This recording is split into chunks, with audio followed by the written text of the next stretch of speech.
Good morning everyone. तो आज हम बात करेंगे जो हमारा पेनिनसुलर प्लेटू रीजन है उसके बारे में, यानी दक्षिण भारत का जो पठार हमारा है उसके बारे में बात करेंगे हम।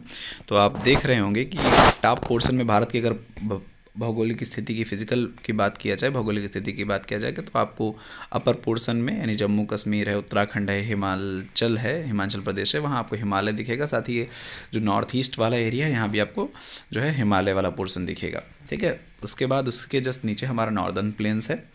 अगर उसके पश्चिम में देखेंगे थार डिज़र्ट आपको दिख रहा होगा, और बाकी पूरा पोर्शन जो हमारा है वो पेनिनसुलर प्लेटू है। इसके बारे में आज हमको अध्ययन करना है। ठीक है, उसके ब्लू कलर का जो आपको इधर उधर दोनों तरफ दिख रहा है कोस्टल प्लेन्स हैं, यहीं पर जो है पूर्वी घाट और पश्चिमी घाट पर्वत भी हैं। तो प्रायद्वीपीय पठार की अगर बात करें तो यह त्रिभुजाकार आकार में है, जिसका आधार उत्तर की ओर, ठीक है, और शीर्ष जो है दक्षिण में कन्याकुमारी की ओर है। आपको ये दिख रहा है त्रिभुज जैसा। ठीक है, तो इसका जो आधार है वो उत्तर की ओर दिख रहा है आपको। यहाँ पर आधार जो आपको दिख रहा है ये उत्तर की ओर दिख रहा है। ठीक है, और जो इसका शीर्ष दिख रहा है वो किधर दिख रहा है? दक्षिण की ओर दिख रहा है। कहाँ पर आपको दिखेगा? कन्याकुमारी की ओर। ठीक है, और पश्चिम में इसके पश्चिमी घाट पर्वत आपको दिख रहा होगा। पश्चिम में इसके पश्चिमी घाट पर्वत है, और पूर्व में इसके जो है पूर्वी घाट पर्वत है। ठीक है, पश्चिम में पश्चिमी घाट ये आपको दिख रहा होगा, और पूर्व में पूर्वी घाट पर्वत है। और पश्चिमी घाट और पूर्वी घाट पर्वत दोनों कहाँ पर मिलते हैं? नीलगिरी हिल्स में मिलते हैं। ठीक है, अगर इसके आगे आप बात करेंगे तो उत्तर से दक्षिण तक इसकी लंबाई जो है वो 1600 किलोमीटर है। ठीक है, उत्तर से दक्षिण तक इसकी लंबाई जो आपको दिखेगी वो दिखेगी 1600 किलोमीटर। ये उत्तर से दक्षिण आप क्या कितना लंबा है? 1600 किलोमीटर लंबा है। अगर इसकी पूर्व से पश्चिम की ओर लंबाई की बात करेंगे तो ये कितना है? यहाँ से यहाँ तक ये 1400 किलोमीटर है। ठीक है, अगर एरिया की बात किया जाए तो ये 16 लाख किलोमीटर स्क्वायर में फैला हुआ है। ठीक है, एरिया की अगर बात करें तो 16 लाख किलोमीटर स्क्वायर में फैला हुआ है। यह गोंडवाना लैंड का भाग है। गोंडवाना लैंड आप लोगों ने जो है, अगर जिसने भी वेगनर का महाद्वीपीय विस्थापन सिद्धांत पढ़ा होगा उसको बहुत अच्छे से पता होगा गोंडवाना लैंड किसे बोलते हैं। आपको थोड़ा सा बता भी देंगे हम। इसकी औसत ऊंचाई अगर देखेंगे आप 600 से 900 मीटर है, और एवरेज जो हाइट है 600 से 900 मीटर है। ठीक है, अगर वेगनर आपने जो गोंडवाना लैंड के बारे में थोड़ा सा आप जान लीजिए। जो आधुनिक दुनिया है, मतलब आधुनिक आप जो ग्लोब देखते हैं, मैप देखते हैं, उस टाइप की जो है प्राचीन काल से नहीं रही है।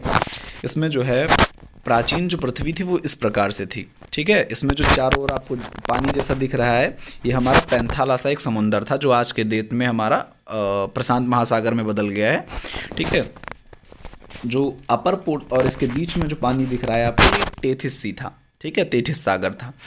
और टेथिस सागर के उत्तर का पोर्शन जो था वहाँ पर नॉर्थ अमेरिका और यूरेशिया यानी यूरोप और एशिया वाले देश थे। ठीक है, और दक्षिण में इसके जो है south America, Africa, Indo Australia और अंटार्कटिका जो है था। यानी हमारा इंडिया का जो लास्ट वाला पोर्शन है, यानी जो इंडिया में आप पेनिनसुलर वाला पोर्शन आप देखते हैं वो हमारा कहाँ था? वो ऑस्ट्रेलिया से जुड़ा हुआ था। ठीक है, जब वेगनर के अनुसार जब महाद्वीपों का विस्थापन हुआ तो जो हमारा दक्षिणी भाग हमारा आपको दिखता है, जो प्लेटू वाला भाग दिखता है, वो धीरे धीरे उत्तर की ओर सरक कर जो है किससे? भारत के हिमालय वाले पोर्शन से जुड़ गया जाके। तो धीरे धीरे ऐसा जो है ये बन गया। तो पहले की पृथ्वी कैसी थी? अपर पोर्शन को बोलते थे अंगारा लैंड, जहाँ पर नॉर्थ अमेरिका और यूरेशिया पोर्शन था, और नीचे वाले पोर्शन को बोलते थे गोंडवाना लैंड। तो हमारा जो ये प्रायद्वीपीय पठार वाला भाग है वो कहाँ का था? गोंडवाना लैंड का था, नीचे वाले पोर्शन का था। ठीक है, और हिमालयी पोर्शन हमारा किसका था? यूरेशिया का था। ठीक है, तो ये दोनों हमारे आपस में जाके जुड़ गए थे। पठार की ढाल की अगर आप बात करेंगे, पठार की ढाल तो ये पश्चिम से पूर्व की ओर है। और हमें कैसे पता चलता है कि पठार की ढाल? अब भाई हम देख तो नहीं रहे पूरा एकदम कि पठार की ढाल किधर को जा रही, इतना तीव्र भी ढाल नहीं होती है, लेकिन नदियों के बहने से हमको इसका प्रमाण मिलता है। जैसे इस पर पाई जाने वाली महानदी, गोदावरी, कृष्णा, कावेरी नदियाँ, इनका सबका प्रवाह किधर है? पश्चिम से पूर्व की ओर है। पश्चिम से पूर्व की ओर बहकर कहाँ जाती हैं? बंगाल की खाड़ी में गिरती हैं जाकर। कुछ जो है नदियाँ जो इसके जस्ट ऊपर हैं, पठार की ढाल के ऊपर हैं, मतलब ये पठार के ऊपर पाई जाती हैं, जैसे नर्मदा और तापी नदियाँ जो हैं आपको दिख रही होंगी यहाँ पर। ये नर्मदा और तापी नदियाँ हमारी किधर की ओर हैं? इनकी ढाल जो है ये किधर की ओर बहती हैं? पश्चिम की ओर प्रवाहित होती हैं, पूर्व से पश्चिम की ओर, क्योंकि ये पठार पे नहीं है, ये पठार से ऊपर हैं। ठीक है, तो ये किधर की ओर प्रवाहित होती हैं? पश्चिम की ओर प्रवाहित होती हैं, पूर्व से। ठीक है, अगर आप देखेंगे तो हमारा जो पठारी भाग है वो इतने भागों में बटा हुआ है। मालवा का पठार, बुंदेलखंड का पठार, बघेलखंड का पठार, छोटा नागपुर का पठार, ये सीलांग का पठार हमारा, और दंडकारण्य का पठार ये आपको दिख रहा होगा, दंडकारण्य का पठार। इसके अलावा दक्कन का पठार, दक्कन का पठार 3 भागों में पुनः बटा हुआ है। महाराष्ट्र का पठार और कर्नाटक का पठार और तेलंगाना का पठार। ठीक है, इसको डिटेल में हम लोग जानेंगे अभी। चलिए आगे बढ़ते हैं। तो यह पठार कई भागों में बटा है, जो हम आपको बता चुके हैं। मालवा का पठार, दक्कन ट्रैप यानी दक्कन का पठार, छोटा नागपुर का पठार और मेघालय का पठार, ये 4 प्रमुख भाग हैं। ठीक है, मालवा का पठार की अगर बात करें तो नर्मदा और विंध्याचल पर्वत से उत्तर पश्चिम में है। ठीक है, आपको यहाँ पर नर्मदा और विंध्याचल पर्वत दिख रहा है। ठीक है, ये आपको दिख रहा होगा नर्मदा, नर्मदा जो आपको दिख रही है, आपको नर्मदा घाटी बेसिन दिख रहा है, नर्मदा घाटी बेसिन। और उसके ऊपर जो ये तुम्हारा पर्वत वाला दिख रहा है हमारा क्या है, विंध्याचल पर्वत श्रेणी है। ठीक है, विंध्याचल पर्वत श्रेणी है। तो इसके जो है उत्तर में हमारा, उत्तर पश्चिम में हमारा क्या है, मालवा का पठार है। उत्तर पश्चिम में हमारा क्या है, मालवा का पठार है। ये हमारा क्या है, मालवा का पठार है। ठीक है, मालवा का पठार आपको दिख रहा है उत्तर पश्चिम में है। इसके अलावा ये जो है, इसके उत्तर पश्चिम में अरावली की पहाड़ी है, आपको दिख रही होगी। ये अरावली की पहाड़ी जो है इसके उत्तर पश्चिम में स्थित है, मालवा के पठार के। ओके, अरावली की पहाड़ी कहाँ है, मालवा के पठार के उत्तर पश्चिम में है। ग्रेनाइट का भाग अगर बना हुआ है, अगर आप देखेंगे ये किस चीज़ का बना हुआ है, तो ग्रेनाइट का बना हुआ है। ढाल इसकी उत्तर से पूर्व की ओर है। ठीक है, उत्तर पूर्व, आप समझ रहे हैं, उत्तर पूर्व, ये आपका जो है उत्तर पूर्व की ओर इस प्रकार से जो है इसकी ढाल है। ठीक है, अगर आप ढाल की बात करेंगे तो किधर है, ऐसे उत्तर पूर्व की ओर है। ठीक है, और प्रमाण इसका हमें कहाँ से मिलता है, आपको बताए थे। चंबल नदी जो है उत्तर पूर्व दिशा में बहकर यहाँ से यमुना में मिलती जाती है। इसके ऊपर जो है चंबल नदी पाई जाती है, जो कहाँ से, उत्तर पूर्व दिशा में बहते हुए, नॉर्थ ईस्ट दिशा में बहते हुए कहाँ मिलती जाके है, यमुना में मिलती जाके है। चंबल नदी द्वारा अगर अपर्दन की बात करें तो यहाँ पर चंबल नदी इसका बहुत ज़्यादा अपर्दन करती है। जो हमारा मालवा का पठार है इसका बहुत ज़्यादा चंबल नदी अपर्दन करती है। तो इससे यहाँ पर रेवाइंस बन जाते हैं, यानी बीहड़ खड्ड बन जाते हैं, जो एग्रीकल्चर के लिए एकदम अच्छे नहीं होते। यहाँ पर कृषि कार्य फिर नहीं हो पाता, बीहड़ खड्ड बन जाते हैं जब। बुंदेलखंड रीवा का पठार इसके पूर्वी विस्तार हैं, आपको दिख रहे हैं। रीवा का पठार आपको दिख रहा है, रीवा पन्ना का पठार, ये बुंदेलखंड का पठार दिख रहा है आपको, मध्य भारत का पठार दिख रहा है, बघेलखंड का पठार दिख रहा है। तो ये सारे पठार इसके पूर्वी विस्तार में आते हैं। ठीक है, अगर दक्षिण का मुख्य पठार यानी दक्कन ट्रेप की आप बात करें, सेकंड आपका जो है दक्कन का पठार है। दक्कन पठार आपका जो है,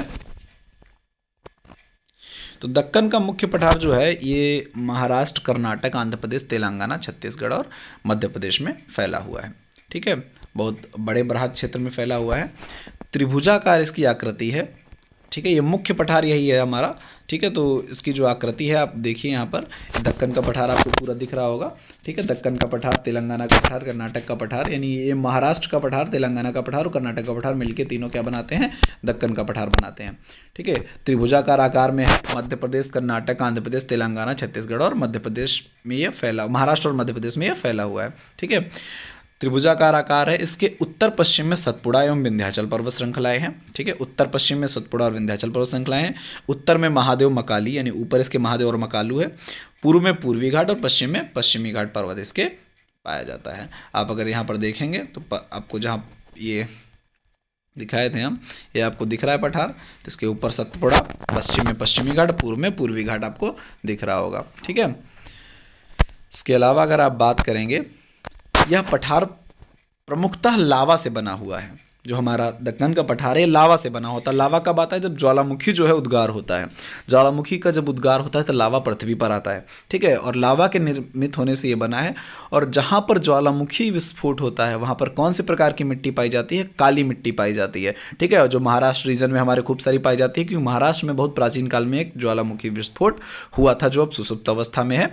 ठीक है, तो यहाँ पर काली मिट्टी जो है पाई जाती है जहाँ पर महाराष्ट्र में, और जो है अब इन क्षेत्रों में जहाँ जहाँ जो है हमारा दक्षिण का मुख्य पठार फैला हुआ है वहाँ पर थोड़ी बहुत काली मिट्टी पाई जाती होगी। महाराष्ट्र, कर्नाटक, आंध्र प्रदेश, तेलंगाना, छत्तीसगढ़, उड़ीसा और मध्य प्रदेश। महाराष्ट्र मेनली है क्योंकि महाराष्ट्र में ही लावा आया था सबसे पहले। ठीक है, तो यहाँ पर काली मिट्टी पाई जाती है जिसे रेंगुर बोला जाता है, जो कॉटन प्रोडक्शन के लिए बहुत अच्छी होती है। ठीक है, अगर हम दक्कन के पठार की हाइट की बात करें तो ये 600 मीटर ऊंचा है। ठीक है, औसत ऊंचाई इसकी कितनी है, 600 मीटर है। जबकि ये दक्षिण में जो है 1000 मीटर तक ऊंचाई है इसकी, उत्तर में 500 मीटर तक, यानी दक्षिण में अधिक ऊंचा है जबकि उत्तर में कम ऊंचा है। ढाल की अगर बात करें तो इसकी पश्चिम से पूर्व की ओर है। ठीक है, ढाल कैसी है? पश्चिम से पूर्व की ओर है।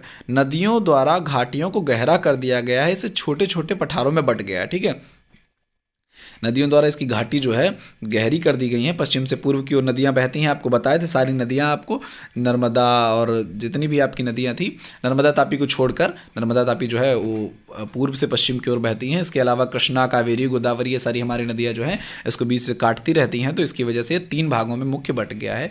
एक है महाराष्ट्र का पठार, एक है आंध्र प्रदेश का पठार, जिसको आप तेलंगाना का पठार बोलते हैं, क्योंकि पहले आंध्रा का पठार बोला जाता था। अब तेलंगाना जब 2014 से अलग हो गया है आंध्रा से, तो इसको अब तेलंगाना का पठार बोला जाता है, क्योंकि इसका मेन पोर्शन जो है वो तेलंगाना में ही है। ठीक है, उसके अलावा कर्नाटक का पठार, अगर कर्नाटक के पठार को हम ध्यान से देखेंगे तो कर्नाटक का पठार कुछ हमें ऐसा दिखेगा। ठीक है, ऊपर वाला एरिया जो दिखेगा हमें इसका पहाड़ी दिखेगा। उसके बाद जो नॉर्थ कर्नाटक है और जो साउथ कर्नाटक है, इसको हमारी एक नदी है जो अलग करती है नॉर्थ कर्नाटक और साउथ कर्नाटक को। ये हमारी कौन सी नदी है? गोदावरी नदी है। ठीक है, और उसके लास्ट में यानी दक्षिण में हमारी कौन सी नदी है? हमारी कृष्णा नदी है। जो हमारा ये मैसूर का पठार है, जो साउथ कर्नाटक का पठार है, इसे हम मैसूर का पठार बोलते हैं। यानी अगर कर्नाटक के पठार को देखेंगे तो उत्तरी भाग पहाड़ी है, नॉर्थ कर्नाटक पठार हमारा जो है, और साउथ कर्नाटक पठार जो है उसको गोदावरी नदी जो है अलग करती है, और इसके लास्ट में कृष्णा नदी बहती है। और कृष्णा नदी ये बहते बहते पहुंच कहाँ जाती है? अभी आगे बहते बहते कहाँ पहुंच जाएगी? तेलंगाना में पहुंच जाएगी। तो वहाँ पर तेलंगाना के पठार को ये बीच में 2 भागों में बांट देगी। अगर आप देखेंगे ऐसे तो ये हमारी कृष्णा नदी ऐसे ऐसे बहते बहते कहाँ पहुँच गई है? पहुँच गई यहाँ पर। ठीक है, तो तेलंगाना में जो है ये हमारा, आपको ऊपर वाला पोर्शन जो आपको दिखेगा तेलंगाना का पठार आपको दिख रहा है, दूसरा रायलसीमा का पठार दिख रहा है, कृष्णा नदी इसको बीच में बांटती है, और नीचे इसके जो है हमें टेलर का पठार दिख रहा है। पिन्नार नदी जो है तेलंगाना के जस्ट नीचे हमको बहती हुई नजर आती है, तेलंगाना के पठार के। ठीक है, आगे अगर आप बढ़ेंगे तो छोटा नागपुर का पठार, तीसरा हमारा जो पठार प्रमुख है वो है छोटा नागपुर का पठार। इसे भारत इस खनिजों का भंडार कहा जाता है, भंडार गृह कहा जाता है, इसे खनिजों का भंडार गृह कहा जाता है, और भारत का रूर कहा जाता है। रूर जो है यूरोप में, जर्मनी में एक जगह है जो कोयले का बहुत विस्तार क्षेत्र है, क्योंकि ये भारत में कोयले का बहुत विस्तार क्षेत्र है। यहाँ पर जो भारत का 2/3% कोयला जो है यहीं से मिलता है, इसलिए इसको भारत का रूर कहा जाता है। ठीक है, छोटा नागपुर पठार मुख्यतः झारखंड में स्थित है, कुछ पोर्शन बिहार में भी है।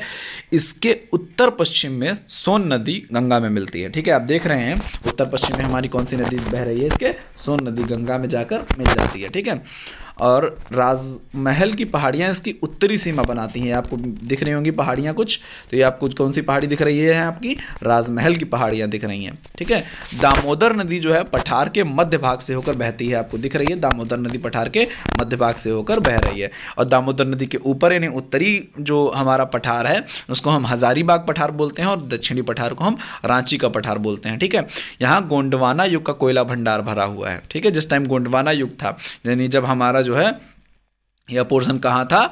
हमारा ऑस्ट्रेलिया से जुड़ा हुआ था, इंडो ऑस्ट्रेलिया बना हुआ था, तब जो है तब से यहाँ पर कोयला भंडार है, तब का कोयला भंडार है, जो भारत का 3/4 कोयला जो है प्रदान करता है। 3/4% जो है कोयला, 3/4 कोयला भाग कोयला हमको प्रदान करता है, यहीं से प्राप्त होता है। ठीक है, कहाँ से? हमारा जो ये है छोटा नागपुर का पठार, इसके लिए उसको भारत का रूर बोला जाता है।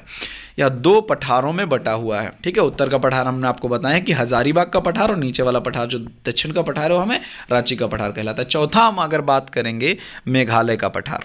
ठीक है, मेघालय का पठार जो है वो शिलांग का पठार भी इसको बोला जाता है, मेघालय की राजधानी शिलांग है, मेघालय के पठार को शिलांग का पठार भी बोला जाता है।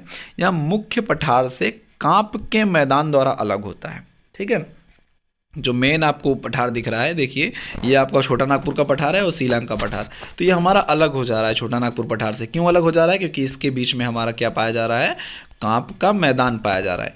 कांप का मैदान जो हमारा होता है इसे गारो राजमहल खड्ड कहा जाता है। कांप के मैदान को क्या कहा जाता था? गारो राजमहल खड्ड कहा जाता था। इस खड्ड को गंगा नदी ने अपने निक्षेप से भर दिया है और ये मैदान बना दिया है। ठीक है, यानी पहले क्या था? गारो राजमहल खड्ड था, अभी खड्ड में जो है नदी बहती गई, मिट्टी बहा बहा के लाती गई, ये खड्ड जो हुआ धीरे धीरे पट गया। अब पट गया तो ये बन गया मैदान, तो उसे अब बोला जाता है कांप का मैदान। एग्रीकल्चर के लिए बहुत अच्छा है। पठार में अगर आप बात करेंगे तो पश्चिम में इसके गारो पहाड़ी है। ठीक है। मध्य में इसके खासी और जयंतिया पहाड़ियाँ और पूर्व में इसके मिकीर पहाड़ी है, ठीक है। अगर इसकी बात करेंगे आपको देखिए, ये आपको इसके पूर्वी भाग में आपको दिख रही होगी, ये गारो पहाड़ी आपको दिख रही है, उसके बाद एक खासी और जयंतिया दो पहाड़ियाँ दिख रही हैं, और इसकी ये पूर्व में हमारा मिकीर पहाड़ी है जो कि कहाँ है, असम में है। पठार का जो सबसे हमारा जो ऊंचा स्थान है वो नौकरेक चोटी है। कौन सी चोटी? नौकरेक चोटी। वो कहाँ पाई जाती है? आपको दिख रही होगी, ये हमारी जो है नौकरेक चोटी यहाँ पर पाई जाती है। गारो पहाड़ी में जो है हमारी नौकरेक चोटी पाई जाती है जो सबसे ऊंची है, ठीक है। नौकरेक चोटी जो है पठार का सबसे ऊंचा भाग है। अगर उत्तरी ढाल की बात करें तो उत्तरी ढाल में, अच्छा ऊंचाइयों की बात करें तो गारो पहाड़ी 900 मीटर ऊंची है, जबकि खासी और जयंतिया पहाड़ियाँ 1500 मीटर तक ऊंची हैं, ठीक है। तो यहाँ पर ध्यान देना, गारो पहाड़ी में पठार का सबसे ऊंचा भाग है, लेकिन पहाड़ियां कौन कौन सी ऊंची हैं? खासी और जयंतियां ऊंची हैं, ठीक है। उत्तरी ढाल जो है तीव्र है, जबकि इसका दक्षिणी ढाल जो है मंद है। उत्तरी ढाल से ब्रह्मपुत्र नदी बहती है और दक्षिणी ढाल से सुरमा घाटी और मेघना घाटी वहां पर स्थित है, दक्षिणी ढाल पर। खासी पहाड़ियों के दक्षिण में चेरापूंजी स्थित है, ठीक है। खासी आपको मिडिल में दिख रही है आपको ये, और खाची पहाड़ियों के दक्षिण में हमारा क्या स्थित है? चेरापूंजी नामक स्थान स्थित है, जहाँ इसे थोड़ी दूर पे मेसिन राम है जो विश्व का सबसे अधिक आर्द्र क्षेत्र है, सबसे अधिक वर्षा वहाँ होती है, करीब 1200 सेंटीमीटर वर्षा वहाँ होती है, ठीक है। भारत का सबसे आर्द्रतम पठार जो हमारा है कौन सा है? वो हमारा यही मेघालय का पठार है, क्योंकि मेघालय में सबसे ज़्यादा वर्षा होती है, तो भारत का सबसे आर्द्रतम पठार है। यहाँ पर Fe, लिमेनाइट और यूरेनियम पाया जाता है, यानी लोहा, मैग्नीज, लिमेनाइट और यूरेनियम बहुत बड़ी मात्रा में यहाँ पर पाया जाता है मेघालय के पठार में। कुछ अन्य पठार जो हैं उनके बारे में थोड़ा सा जान लें, जैसे काठियावाड़ का पठार, ये गुजरात में स्थित है, ठीक है। विंध्याचल के पश्चिम में स्थित है। विंध्याचल पहाड़ी आपने देखी है, मिडिल में एकदम थी, तो विंध्याचल पहाड़ी के जस्ट पश्चिम में ये स्थित है। यहाँ पर 4 प्रमुख पहाड़ियाँ हैं, गिर, गिरनार, मांडव और वर्दा, ठीक है। जो गिर है हमारी वो एशियाई शेरों के लिए बहुत प्रसिद्ध है, ठीक है। एशियाई शेरों का यहाँ पर संरक्षण होता है। इसके अतिरिक्त शेरों के संरक्षण के लिए भारत में 2 और जगहें बहुत फेमस हैं। एमपी में पालकुनो अभ्यारण्य, मध्य प्रदेश में पालकुनो अभ्यारण्य, और उत्तर प्रदेश में इटावा लाइन सफारी हमारी ये शेरों के जो संरक्षण के लिए बहुत फेमस है। काली मिट्टी का ये भी क्षेत्र है हमारा, जो काठियावाड़ का पठार है ये भी हमारा क्या है? काली मिट्टी का क्षेत्र है, मतलब महाराष्ट्र से इसमें भी काली मिट्टी धीरे धीरे पहुंच गई है, तो ये भी कॉटन के लिए बहुत अच्छा होगा। बुंदेलखंड का पठार जो हमारा है वो उत्तर प्रदेश और मध्य प्रदेश में फैला हुआ है। बेतवा तथा उसकी सहायक नदी द्वारा अपर्दन इसका होता है। कौन कौन सी नदी? बेतवा नदी द्वारा। बुंदेलखंड का पठार किसके द्वारा अपर्दित है? बेतवा नदी द्वारा, ठीक है। और उसकी सहायक नदी नीरज नदी द्वारा अपर्दित है। और अपर्दन इतना ज़्यादा हो गया है कि अब ये उपजाऊ नहीं रह गया है। इसका क्षेत्र जो पठार का क्षेत्र है ये कृषि के लिए उपजाऊ नहीं रह गया है। यहाँ पर नीज चट्टानें पाई जाती हैं, इसलिए इसको नीज फैक्ट्री भी कहा जाता है, ठीक है। नीज जो है ग्रेनाइट चट्टानें होती हैं, तो उस प्रकार की चट्टानें यहाँ बहुत सारी पाई जाती हैं, इसलिए इसको नीज फैक्ट्री भी बोला जाता है। इसके अलावा कार्वी लांग का पठार जो है वो असम राज्य में है, ठीक है। यहाँ पर 2 प्रमुख पहाड़ियाँ हैं, मिकीर पहाड़ी और रेगमा पहाड़ी, ठीक है। मिकीर पहाड़ी और रेगमा पहाड़ी, आपको मिकीर बताए थे यहाँ पर बना के थोड़ा सा, ये आपको दिख रही है मिकीर पहाड़ी, ठीक है, असम में है। और असम में ही दूसरी और पहाड़ी कौन सी है? रेगमा पहाड़ी जो है असम में दूसरी पहाड़ी है। कार्वी लॉन्ग पठार जो है इसको बोलते हैं। मैकाल का पठार की अगर बात करेंगे तो मध्य प्रदेश और छत्तीसगढ़ में है, ठीक है। अगर आप फोटो देखें तो समझ में आ जाएगा आपको। ये मैकाल के पठार में उत्तर में जो है ये अमरकंटक पहाड़ी है और दक्षिण में इसके सिहावा पहाड़ी है। अमरकंटक पहाड़ी से नर्मदा और सोन नदियाँ निकलती हैं, जबकि सिहावा पहाड़ी से हमारी कौन सी नदी निकलती है? महानदी निकलती है, ठीक है। छत्तीसगढ़ के पठार की अगर आप बात करें तो इसको पेंड्रा लोरमी का पठार भी बोला जाता है, क्योंकि यहाँ 2 प्रमुख पठार हैं, ठीक है। छत्तीसगढ़ का अगर आप मैप देखेंगे तो आपको दिखेगा एक पेंड्रा का पठार आपको दिख रहा होगा, एक लोरमी का पठार दिख रहा होगा, एक आपको हुरी पहाड़ी दिख रही होगी। हुरी पहाड़ी जो है ये उत्तर में है, ठीक है। दक्षिण में अगर आप बात करेंगे छत्तीसगढ़ में तो मैकाल पहाड़ी आपको दिखेगी, सेवनाथ पहाड़ी दिखेगी जिसको धान का कटोरा बोला जाता है। आप लोग सुनेंगे छत्तीसगढ़ को धान का कटोरा बोला जाता है, मेनली जो सेवनाथ पहाड़ी वाला पोर्शन है ना वहाँ पर धान का उत्पादन बहुत अधिक होता है। पूरे छत्तीसगढ़ में धान का उत्पादन बहुत हाईफाई नहीं होता है, लेकिन धान का कटोरा सेवनाथ पहाड़ी के कारण छत्तीसगढ़ को भी बोला जाता है। रामगढ़ पहाड़ी आपको दिखेगी यहाँ पर, ठीक है। दंडकारण्य का पठार अगर आप बात करें तो उड़ीसा, छत्तीसगढ़ और आंध्र प्रदेश में ये फैला हुआ है। यहाँ पर ना तो साउथ वेस्ट मानसून से वर्षा हो पाती है, नहीं ना यहाँ पर दक्षिण पश्चिम मानसून से वर्षा होती है, और ना ही यहाँ पर चक्रवाती वर्षा होती है। भारत में वर्षाएं जो होती हैं वो जो है मुख्यतः दो तरीके से होती हैं। तो साउथ वेस्ट मानसून से, साउथ वेस्ट मानसून से हमारा पूरे देश में, बाकी उत्तर भारत में पूरे वर्षा होती है, पहाड़ी क्षेत्रों में वर्षा होती है, पश्चिमी घाट में वर्षा होती है, और साउथ वेस्ट मानसून से होती है। और चक्रवाती वर्षा हमारी उड़ीसा, आंध्र प्रदेश, इन सारे पोर्शंस में चक्रवाती वर्षा होती है। अच्छा, तमिलनाडु में लौटते मानसून से, जब मानसून का निवर्तन होता है तब वर्षा हो जाती है। लेकिन जो दंडकारण्य का पठार है वहाँ पर जो है वर्षा ना के बराबर होती है। दंडकारण्य के पठार में जो कांकेर, बोलनगिरी और कालाहांडी, ये 3 क्षेत्र हैं, इनके बीच वाले क्षेत्र को हम भुखमरी का क्षेत्र कहते हैं, भुखमरी का त्रिभुज कहते हैं। ठीक है, जहाँ पर भोजन की कमी से जो है बड़े पैमाने पर यहाँ पर डेथ होती है। ठीक है, जो कांकेर, बोलनगिरी और कालाहांडी का क्षेत्र है दंडकारण्य के पठार में, यहाँ पर भुखमरी का क्षेत्र, इसको भुखमरी का त्रिभुज बोला जाता है। यहाँ पर जो है लाखों लोग जो है भूख की वजह से मर जाते हैं। ठीक है, दंडकारण्य का पठार हमारा, यहाँ पर जो है वर्षा नहीं होती, इस वजह से ये क्षेत्र जो है बहुत शुष्क रहता है। और यहाँ पर अगर आप एक बार नज़र डालें अब, तो आपको कौन कौन सा इसमें पता चल गया। मालवा का पठार, बुंदेलखंड का पठार, बघेलखंड का पठार, छोटा नागपुर का पठार, सीलांग का पठार, दंडकारण्य का पठार। एक बार आप डिटेल में जान लें। ठीक है, तो ये आपका है मालवा का पठार, ये बुंदेलखंड का पठार, ये बघेलखंड का पठार, ये छोटा नागपुर का पठार, ये हमारा दंडकारण्य का पठार, ये सीलांग का पठार है। इसके अलावा अगर आप बात करेंगे तो ये हमारा आपको दिखेगा दक्कन का पठार पूरा। ठीक है, इस दक्कन के पठार में ये हमारा क्या है, महाराष्ट्र का पठार है, ये हमारा क्या है, तेलंगाना का पठार है, ये हमारा क्या है, कर्नाटक का पठार है। ठीक है, ऐसे आपका ये लेक्चर ख़त्म हुआ। अब अगले लेक्चर में आपको कुछ स्पेशल चीज़ें पढ़ाई जाएंगी, तो अगला लेक्चर ज़रूर देखें। धन्यवाद।